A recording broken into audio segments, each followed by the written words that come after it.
Bonjour et bienvenue dans cette nouvelle partie du tutoriel consacrée à l'apprentissage de React Native. Dans la précédente vidéo, nous avons travaillé sur l'espace de connexion pour que l'utilisateur puisse avoir un endroit où se connecter. Dans celle d'aujourd'hui, nous allons travailler sur l'espace inscription. Et la petite subtilité de ce tutoriel et cette partie, c'est que je vais vous apprendre à installer, à utiliser des date pickers dans votre application Android. Et ici, je vais vous apprendre à le configurer. Par exemple, j'ai ce date picker qui permet à l'utilisateur de choisir sa date de naissance et vous voyez qu'il ne peut pas choisir une date antérieure à 1999.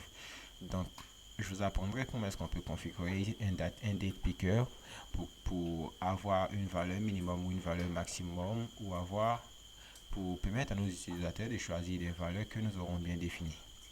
Donc, sans plus tarder, nous allons nous lancer dans le code. Et donc, on débute. Ici, la première chose, la dernière partie, on s'était arrêté à ce niveau. Au niveau du app.js, on avait directement chargé l'écran du login screen pour qu'il soit affiché en premier. Donc, ce que je vous invite à faire, c'est de vous rendre dans le dossier source, dans le sous-dossier écran et de créer un nouveau écran. Et on va l'appeler sign in screen.js, ce qui veut dire, je pense, écran d'inscription. Et ici, on va générer une nouvelle composante fonctionnelle du React Native. Donc on enregistre ça et au niveau du app.js, au lieu d'afficher le login screen, on va lui dire que maintenant la vue qu'on va afficher c'est le sign in screen. Donc si on fait ça et qu'on enregistre, on aura ici notre émulateur qui va charger et à la place du login screen, on aura le sign in screen qui va apparaître. Et on voit qu'on est bel et bien sur le bon écran. Et si vous avez remarqué, le login screen et le sign in screen partagent pratiquement la même chose. Donc ce qu'on peut faire, c'est qu'on peut venir au niveau du login screen et copier toute la section return et la coller au niveau du sign in screen. Donc c'est ce que je vais faire, je vais juste remplacer ici par le return qui vient du login screen. Et puisqu'ils sont dans le même sous-dossier, on peut utiliser les mêmes imports. Donc ici on va utiliser les imports en ignorant tout ce qui est SVG parce qu'on aura oui, on va prendre tout parce qu'on a les trois SVG. On va prendre tous ces imports. Et au niveau du sign in screen, on va juste coller tous les imports aussi en tête. Donc, si on enregistre ça, on a la propriété style qui manque. Donc, on va encore au niveau du login screen et on va prendre la constante style et tout ce qu'elle contient. Donc, on ramène tout ça tout en bas et on recolle et qu'on actualise. On a l'écran qui est de nouveau accessible. Donc ça, il va falloir le personnaliser pour qu'il ressemble à l'écran d'inscription. Ok, la première chose à faire, c'est de retirer ici ce SVG ce SVG, ce SVG, cette image qui est tout en haut. Donc on l'a localisé, c'était le logo, donc on supprime juste le logo SVG. Et ici, remplacer React Native tutoriel par s'inscrit.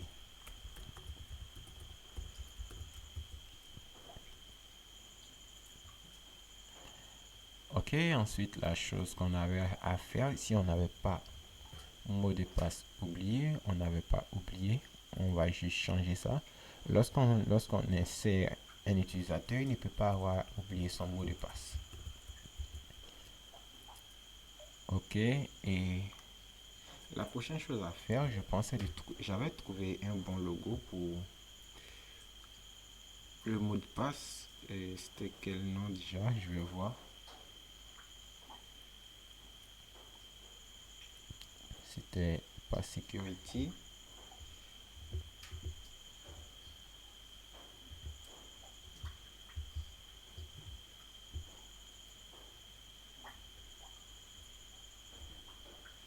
Je pense que c'était pas sécurité, ça venait pas des matériels community icon.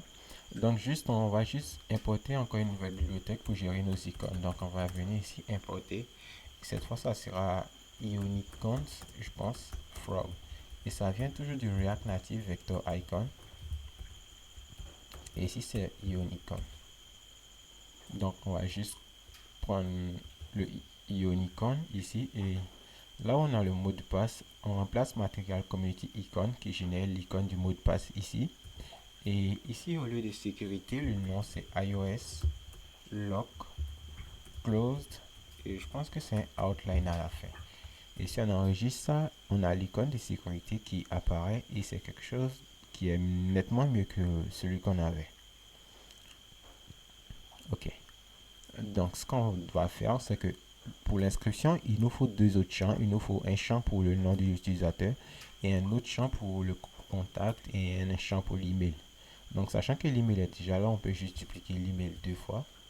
Et ici, remplacer d'abord le placeholder. Ici, ça sera entrer votre nom complet.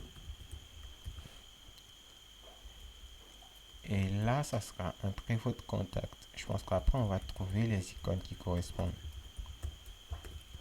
Donc, pour chercher les icônes, vous avez juste à vous rendre sur Google et chercher React Native Vector Icon List. C'est React Native Vector Icon.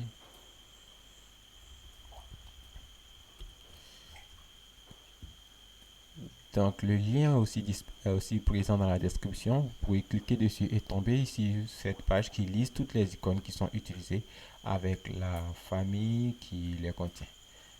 Donc, ici, par exemple, je vais chercher personne.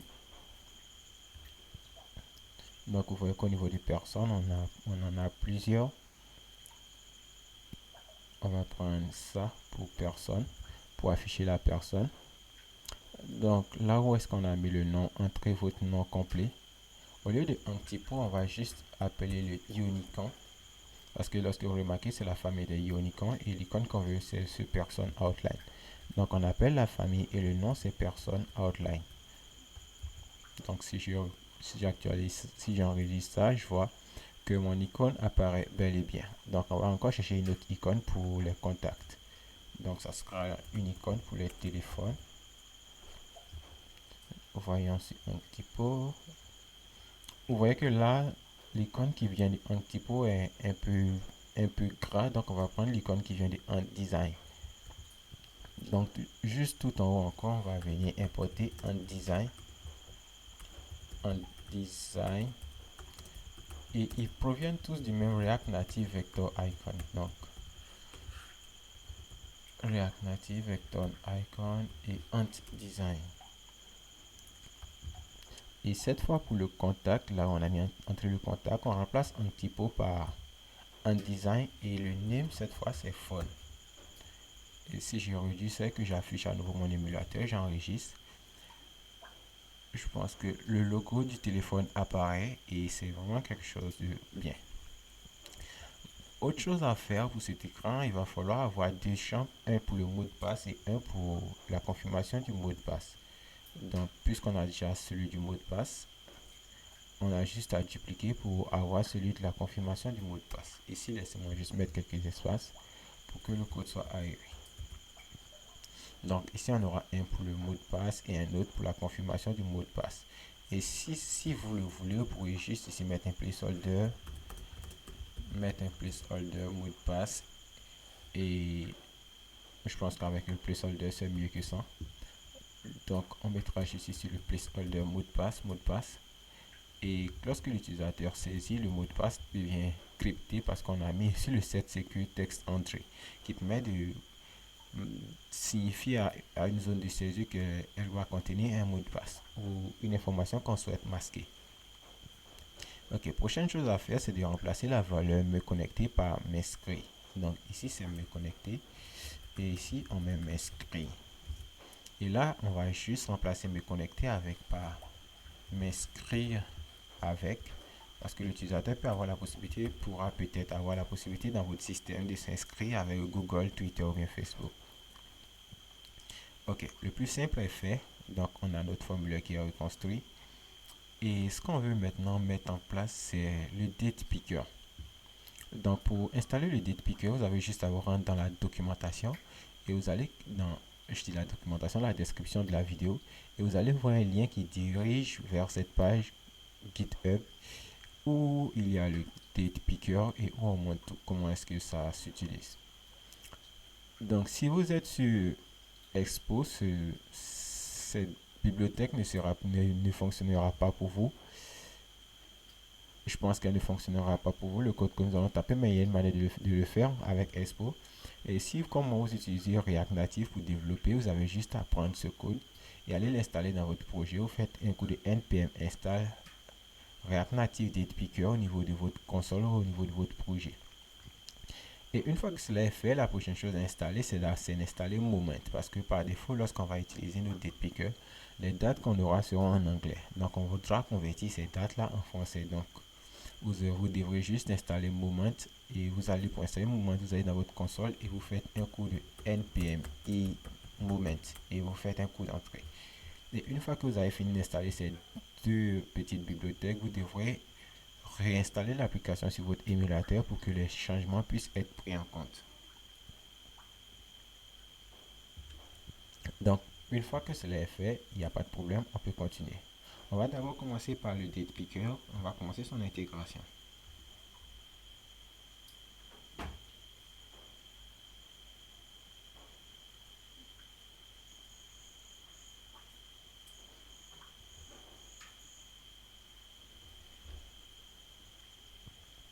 Donc, pour le date picker, l'intégration, c'est quelque chose de très simple. C'est la même chose. C'est la même chose que les autres. On va juste créer ici une vue qui va contenir non pas un texte input parce que là c'est pas une zone de saisie. C'est vrai qu'on va permettre à ce que l'utilisateur puisse choisir sa date de naissance, mais ça ne sera pas ici un texte input, on va dire. Donc on va choisir de le positionner juste après le contact. Donc mot de passe, entrez votre contact, donc ça sera là. On va ici mettre le date picker. Donc la chose à faire, c'est on va juste dupliquer la vue qui permet d'entrer le contact. Et lorsqu'on duplique la vue, je pense qu'on va utiliser un typo ici. Et l'icône qu'on va utiliser qui provient d'un typo, c'est calendar. Et on va supprimer ici le texte input et enregistrer pour voir ce que ça donne. Là, on a le calendrier qui apparaît. OK. Ensuite, ce qu'on va faire, c'est qu'on va vouloir que l'utilisateur puisse toucher ce champ pour pouvoir saisir sa date ou choisir sa date de naissance. Donc ici, on va mettre un touchable opacity. Et à l'intérieur de ce touchable opacity, on va juste mettre un texte par défaut qui sera date de naissance. OK. Là, on a la date de naissance qui apparaît et lorsqu'on presse dessus, il n'y a rien qui ne se passe actuellement. Donc, on se rend maintenant sur la documentation du React Native Date Picker pour voir comment est-ce qu'on l'utilise. Donc, ici, il dit qu'on a un exemple 1, on doit utiliser un modal. Donc, c'est cet exemple qu'on va utiliser. Il dit qu'on doit créer une constante date avec une variable setDate qui utilise useDate, le hook de React qui prend valeur par défaut la nouvelle date. Ensuite, on a créé une propriété ouverte qui permet, on va dire, d'ouvrir le date picker qui est sous forme de modal. Ok, donc on va juste faire ça. On va se rendre au niveau de notre code.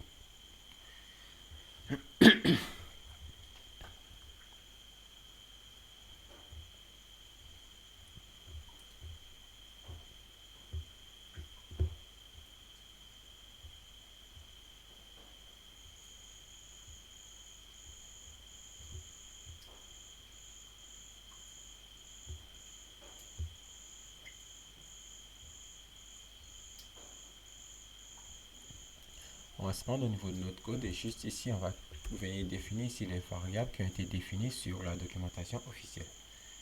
Donc ici, il nous demande de définir une date et une setDate. Donc ils proviennent tous, ils utilisent le hook useDate de React. Donc on va juste ici importer le hook useDate. Ensuite, on va venir créer ici la variable date, comme c'est dit sur la documentation. Et la méthode setDate qui permet de mettre à jour cette variable date qui va utiliser le useDate, le hook. Et la variable par défaut, c'était le newDate.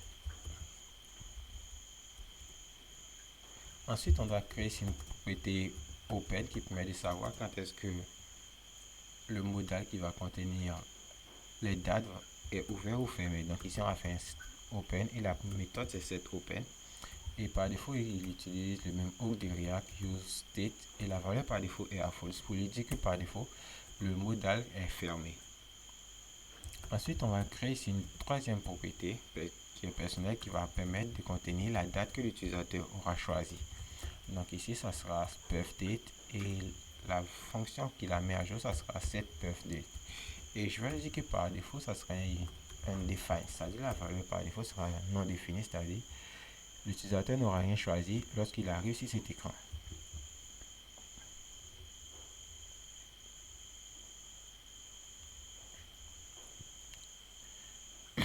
Ensuite, on retourne là où est-ce qu'on a mis la zone qui permet de saisir la date de naissance. On va encore aller sur la documentation et cette fois, on va juste copier tout ce date picker.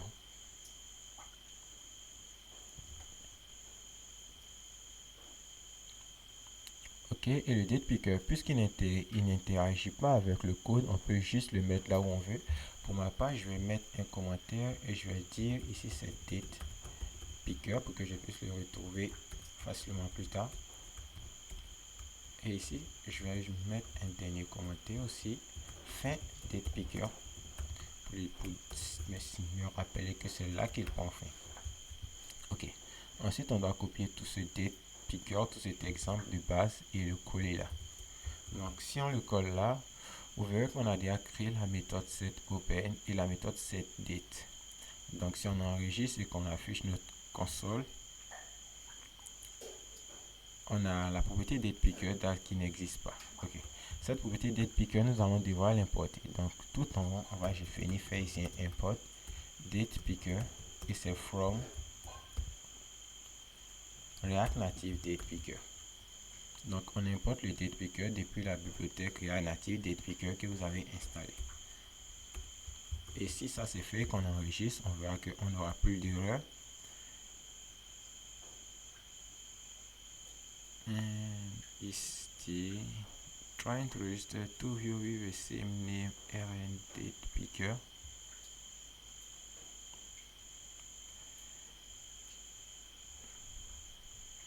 Trying to register two views with the same name and date picker. Pourquoi est-ce qu'il me dit que j'ai deux vues qui portent le même nom?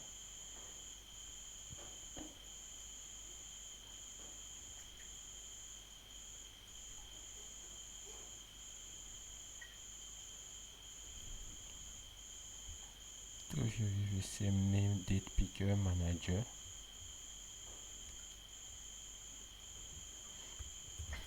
Que je fasse une recherche de date picker. Je l'ai là, je l'ai là.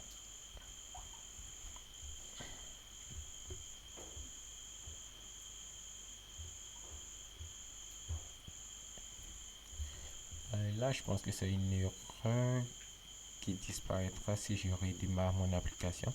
Donc pour le moment, on va continuer puisqu'elle n'interagit pas avec le fonctionnement de notre application.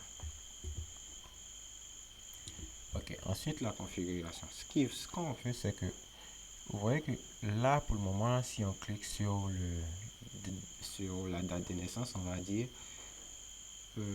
on n'aura rien qui va se passer. Et on a dit ici dans la configuration du date picker que ce date picker est ouvert lorsque la propriété open est égale à true. Et par défaut, la propriété open est à false. Donc ce qu'on doit faire, c'est que lorsqu'on clique sur ce bouton date de naissance, sur cette zone de saisie de date de naissance, on veut faire passer cette propriété open à true. Donc retrouvons le touchable opacity. Ici, on va lui mettre une action on press.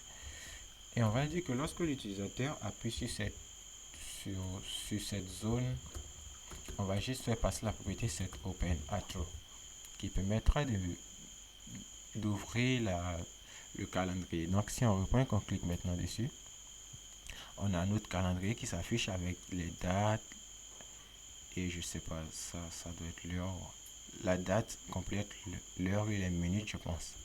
Ok, ensuite on va configurer ça. Pour la configuration, on doit choisir un mode parce que vous voyez par défaut, il affiche d'abord toute la date, l'heure et la minute. Donc on veut lui dire qu'on veut juste afficher la date. Donc on doit donner ici un mode. On va lui dire que le mode que nous souhaitons utiliser, c'est le mode date. Et si je reprends, que je reclique, on voit que on a maintenant la possibilité de choisir uniquement que des dates. Ensuite, la prochaine configuration, c'est de lui dire qu'on veut avoir une date minimum parce que pour l'instant, vous voyez qu'on peut scroller et on peut choisir n'importe quelle date. Je vais par exemple aller à une date très ancienne. Vous voyez que là, on peut choisir n'importe quelle date. Tant que l'utilisateur a le temps de faire scroller ça, il pourra choisir n'importe quelle date qu'il souhaite. Ce que nous voulons faire, c'est qu'on va limiter ici. On va dire que le date picker commence à partir de 1999. Donc ici, on va lui dire que la minimum date, la date minimum à choisir, que l'utilisateur pourra choisir, c'est elle vient de new date. Et ici, on va choisir, c'est le format, c'est année, mois et jour. Donc si on reprend et qu'on clique à nouveau sur date de naissance, et que cette fois, vous voyez que lorsqu'on veut scroller, on est automatiquement bloqué à l'année 1999. On ne peut pas aller en dessous de ça. Et aussi, dans la même zone, vous pouvez juste ici mettre un maximum date, c'est-à-dire une date maximum que l'utilisateur ne pourra pas outrepasser. Vous pouvez dire par exemple que la date maximum à choisir, c'est 2012 premier, histoire de limiter les utilisateurs qui auront accès à votre application. Donc si on reprend, cette fois qu'on essaie avec la date maximum, on va essayer d'aller à 2013 et on verra qu'on est bloqué à 2012 et ça revient automatiquement au 1er janvier 2012 comme on l'a signifié ici.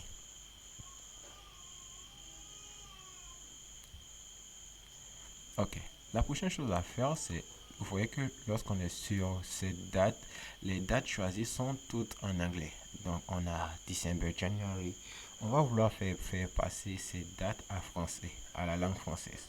Parce que nous ne sommes pas des anglophones, nous sommes des français. Donc ici, on doit juste spécifier la propriété locale. On va dire que la langue que nous souhaitons utiliser, c'est la langue française. Donc si je clique encore sur date de naissance, là j'ai les jours qui apparaissent. On a le premier, on a le mois janvier et maintenant on a l'année. Ok, ensuite la prochaine chose à prendre en compte, c'est cette date, ce titre, ce select date. On peut le personnaliser à notre façon. Ici on peut lui dire qu'on a la propriété title. Et le titre, on lui dira que ça sera, par défaut, ça sera date de naissance. Histoire d'indiquer à l'utilisateur que c'est la date de naissance qu'il doit choisir ici. Donc s'il clique sur maintenant là, on a date de naissance à la place de select date. Ok. Ensuite, la prochaine chose à faire, c'est afficher. Lorsque l'utilisateur choisit ici une date de naissance, on veut l'afficher dans le champ date de naissance et enlever la valeur par défaut que nous avons mise. Donc, comment est-ce qu'on fait ça? C'est quelque chose de vraiment très simple. On confirme ici sont les actions qui sont effectuées lorsque l'utilisateur choisit sa date. Et rappelez-vous, on a créé ici une propriété birthDate qui contient la date que l'utilisateur aura choisie. Donc, c'est cette propriété birthDate qu'on va vouloir mettre à jour. Donc, ici, on confirme, on va faire un set birthDate. On va mettre à jour cette valeur et on va dire que c'est la date que l'utilisateur a choisie. Mais cette valeur, on va la convertir en chaîne de caractères, en to the string. Donc si on fait ça et qu'on revient ici, on verra qu'on n'a aucun changement, peu importe le choix qu'on fait. Et maintenant pour afficher ça, on va aller là où on a mis date de naissance, que je retrouve, date de naissance, ok. Là où on a mis date de naissance, on va juste venir faire ici une opération une condition pour lui dire que si la variable birthDate est égale à non défini, ce qui veut dire que tu dois afficher dans ce champ date de naissance. Et dans le cas contraire, au cas où elle est définie, c'est juste 1. On veut que tu affiches la date que l'utilisateur aura choisie. Donc vous voyez que là, si j'ai choisi le 31, je vais aller le 31 et on va prendre décembre 2011 et que je confirme, la date s'affiche ici au 31 décembre 2011, mais elle est toujours en anglais. Ok, la prochaine chose à faire, c'est de convertir la date que l'utilisateur aura choisie pour qu'elle soit du format français. Et ici, on va juste venir le faire en utilisant le moment que vous avez installé. Donc, on va juste faire ici un moment.local et ici, on va dire que par défaut, la langue qu'on veut utiliser, c'est FR. N'oubliez pas d'importer moment tout en haut parce que moi, j'ai l'auto-import. Voilà pourquoi est-ce que je n'ai pas fait l'import de moment. Donc vous importez moment et vous faites un moment.local.fr pour lui dire que par défaut, la langue que nous allons utiliser du côté de moment, ça sera la langue française. Ensuite, lorsqu'on a fait cette opération avec cette condition, on va vouloir convertir cette date à la langue française. Donc, on a juste à faire un moment. À l'intérieur, ici, on met la date qu'on souhaite convertir et on choisit le format. Et le format qu'on va choisir, c'est le format jour, mois, année. Donc, ça, on enregistre ça. Et maintenant, si on choisit une date, je prends 31 novembre 2007, on a bien le 30 et on a le mois qui apparaît et on a l'année.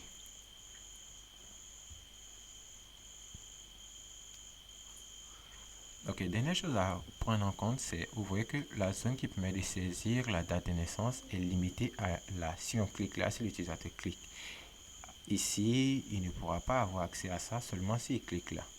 Donc il va falloir régler ça et nous avons fait ça dans la précédente vidéo lorsque le placeholder était limité. On devait juste créer ici un style.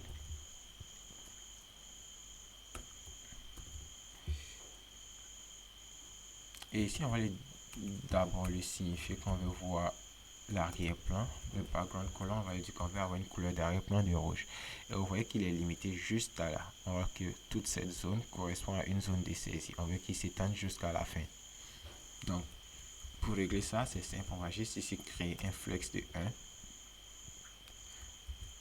Et quand on fait ça, il s'étend jusqu'à la fin. Et on va juste dire qu'on veut avoir un padding vertical. On veut avoir un padding vertical. Et le padding vertical aura la taille de 5 par défaut. Pour avoir ici un petit padding comme les autres l'ont juste en dessous. Et cette fois-ci, on retire ici le background color, la couleur d'arrière-plan, et qu'on actualise, on voit qu'on a notre formulaire qui s'affiche correctement. Donc là, on a notre nom complet qui permet à l'utilisateur de saisir tout son nom. Là, on a celle qui permet à l'utilisateur de saisir son contact. Là, on a le choix de la date de naissance de l'utilisateur. Là, on a le choix du mail. Là, on saisit le mot de passe et en dessous, on confirme le mot de passe. Et pour terminer, on clique sur le bouton m'inscrire. Et dernière chose à prendre en compte, c'est le texte en bas. C'est pas nouveau, c'est déjà un compte.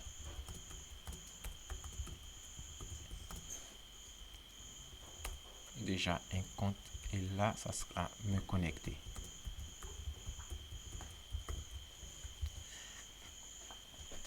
Et là, on a déjà un compte me connecter ici et ainsi se termine le tutoriel. J'espère que vous avez compris comment est-ce que le date picker fonctionne parce que c'est la seule chose qui est différente de la précédente vidéo ou du précédent tutoriel. Donc, si vous n'avez pas compris, n'hésitez pas à poser des questions dans les commentaires. Et si vous avez compris, n'hésitez pas à laisser un pouce bleu pour liker cette vidéo. Ça fait vraiment plaisir de savoir. Ok, bye et on se revoit pour le prochain tutoriel.